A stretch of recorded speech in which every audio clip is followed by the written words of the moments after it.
তো প্রথমে আমরা একটি ব্ল্যাঙ্ক পেজ ওপেন করে নিচ্ছি।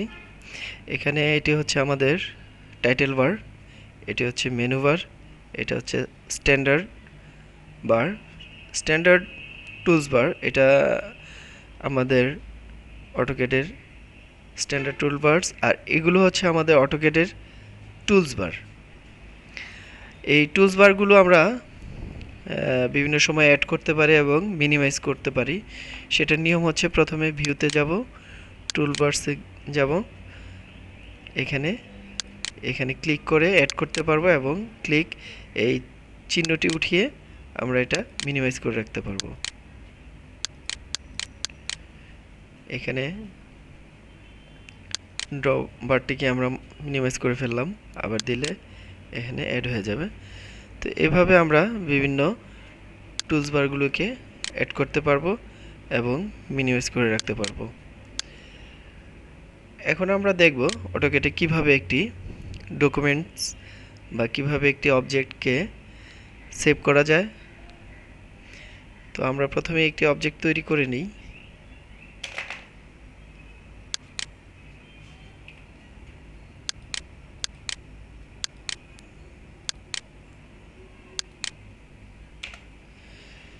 এখন আমরা এই অবজেক্টটিকে যদি সেভ করতে চাই তাহলে দুইভাবে সম্ভব। এখানে সেভ টুলসে ক্লিক করে এবং এখানে ফাইলে গিয়ে সেভে ক্লিক করে, যখন সেভে ক্লিক করব তখন আমাদের একটা উইন্ডো আসবে। এটা হচ্ছে সেভ ড্রয়িং অ্যাজ বা সেভ উইন্ডো। এখানে আমরা যেই লোকেশনে সেভ করব আগে সেই লোকেশনটিকে প্রথমে সিলেক্ট করে দেব, যে ফোল্ডারে বা যে ড্রাইভে। সাপোজ ধরে নিই আমরা ডেস্কটপে সেভ করব, তাহলে ডেস্কটপটিকে লোকেশন করে দিলাম এবং এখানে ফাইল নাম দিব টেস্ট।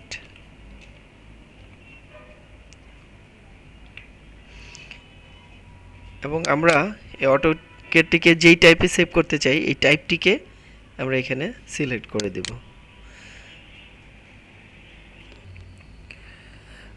আমরা যেই ফরম্যাটে আমাদের ডকুমেন্টসটিকে ওপেন করতে চাইব বা দেখতে চাইব, এখানে আমরা সেই ফরম্যাট টাইপটিকে সিলেক্ট করে দেব।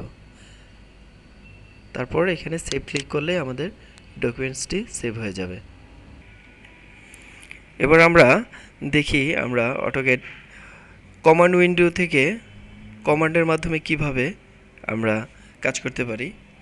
এখানে অটোক্যাড কমান্ড উইন্ডোতে আমরা এই যে টুলসগুলো ব্যবহার করব এই টুলসগুলোর প্রথম দু এক অক্ষর লিখে কিবোর্ড থেকে এন্টার প্রেস করলেই আমাদের কমান্ড উইন্ডো কমান্ড নেওয়ার জন্য উপযোগী হবে। যেমন আমি লাইন কমান্ড করার জন্য এল লিখে কিবোর্ড থেকে এন্টার প্রেস করার সাথে সাথে আমাদের কার্সরটি লাইন কমান্ড নেওয়ার জন্য উপযোগী হয়ে গেছে।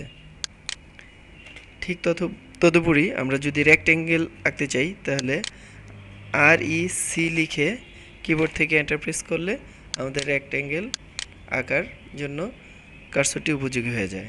সার্কেল তৈরি করার জন্য সি লিখে কিবোর্ড থেকে এন্টার প্রেস করলে সার্কেল তৈরি করার জন্য কার্সরটি উপযোগী হয়ে যায়। ঠিক এমনিভাবে আমরা এই কমান্ড বারে অটোক্যাডের যে টুলসটি ইউজ করব সেই টুলসটির প্রথম অক্ষর অথবা প্রথম 2-3 অক্ষর লিখে প্রেস করলেই আমাদের কার্সরটি অটোক্যাডের সেই কমান্ডটি নেওয়ার জন্য উপযোগী হয়ে যায়।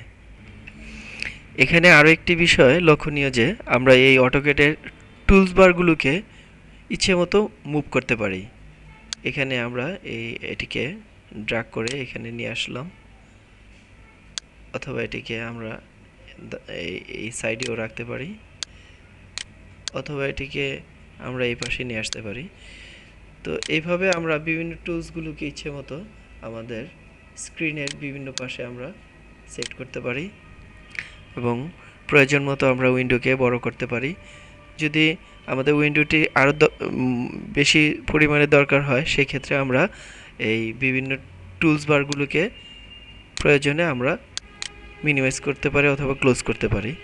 এবং এই কমান্ড বারটিকে ইচ্ছে মতো আমরা বড় করতে পারি এবং ইচ্ছে মতো ছোট করতে পারি।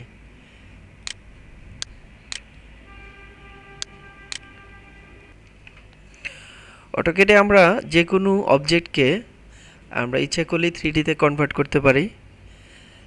সাপোজ আমি এই রেক্টেঙ্গেলটিকে 3D তে কনভার্ট করব, সেই ক্ষেত্রে আমি এটি সিলেক্ট করে কনভার্ট টু ওয়াল, এই কনভার্ট টু ওয়ালে দিলে আমাদের এটি ওয়ালে কনভার্ট হয়ে যাবে। তো সেই ক্ষেত্রে আমাদের সেই ক্ষেত্রে আমাদের এই কমন বারে প্রশ্ন করা হচ্ছে যে এটি কি আমরা রেখেই কনভার্ট করব নাকি না রেখেই কনভার্ট করব। সেই ক্ষেত্রে আমরা নো দিব, কারণ আমরা চাচ্ছি না যে এটা ডাবল হোক, সেজন্য নো দিয়ে কিবোর্ড থেকে এন্টার প্রেস করব। এন্টার প্রেস করার পরে আমাদের ওয়াল প্রপার্টিজ আসবে। এই ক্ষেত্রে আমরা ওকে প্রেস করব। ওকে প্রেস করার সাথে সাথে আমরা দেখব যে আমাদের অবজেক্টটি কনভার্ট হয়ে গেছে। যেহেতু আমরা এটি আমরা নির্ধারিত করে দেইনি এটার পরিমাপটা, সেই জন্য আমাদের এই অবজেক্টটা অনির্ধারিতভাবে কনভার্ট হয়ে গেছে।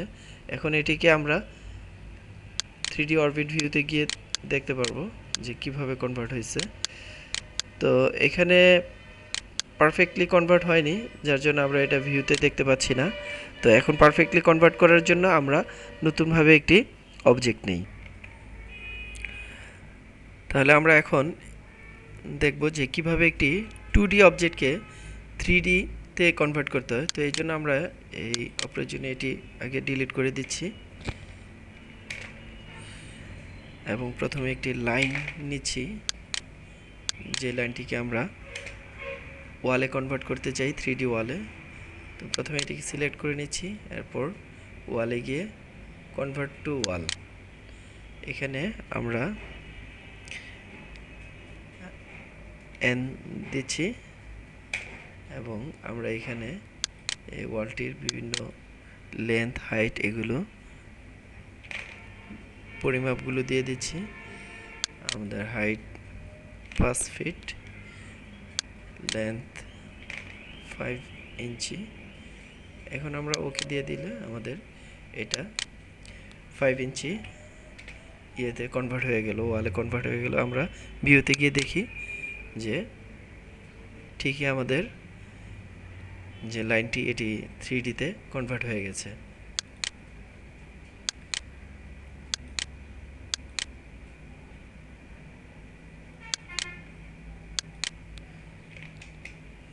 তো এভাবে আমরা বিভিন্ন অবজেক্টকে 3D তে কনভার্ট করতে পারি এবং প্রয়োজনে আমাদের বিভিন্ন প্লেনে বা বিভিন্ন মডেল তৈরিতে আমরা ইউজ করতে পারি।